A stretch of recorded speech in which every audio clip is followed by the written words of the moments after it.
Praise the lord. అసలు ఎవరి Charlie Kirk? ఈయన అక్టోబర్ 14, 1993 అమెరికాలో జన్మించాడు. ఈయన టర్నింగ్ పాయింట్ ఆఫ్ USA వ్యవస్థాపకుడు. డొనాల్డ్ ట్రంప్ ప్రెసిడెంట్ అవ్వడానికి ముఖ్య పాత్ర పోషించిన వ్యక్తి. సెప్టెంబర్ 10 యూటా యూనివర్సిటీలో ఈయన ప్రసంగిస్తున్నప్పుడు ఒక దండగుడు తుపాకీతో ఈయన కాల్చి చంపాడు.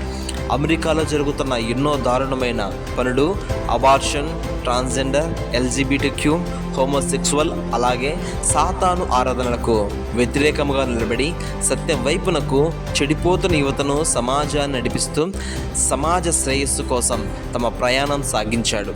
అనేక ప్రసంగాల ద్వారా అనేక మందిని ఉన్నత సందేహాలను గూర్చి యువతను సత్యం వైపుకు నడిపించాడు.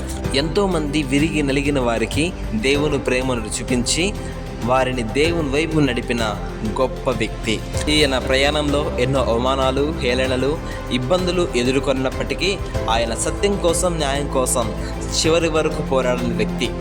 ఈయన జీవిత సందేశం ఏమిటంటే అందరినీ క్రీస్తు వైపు నడిపించాలని, సత్యాన్ని గ్రహించి సత్య మార్గంలో నడిపించాలనే. చార్లీ కిర్క్ గారి లాంటి గొప్ప మనసు మనము కలిగి క్రీస్తు రాజ్య వ్యాప్తికి పాలు భాగస్తులు అవుదుముగాక.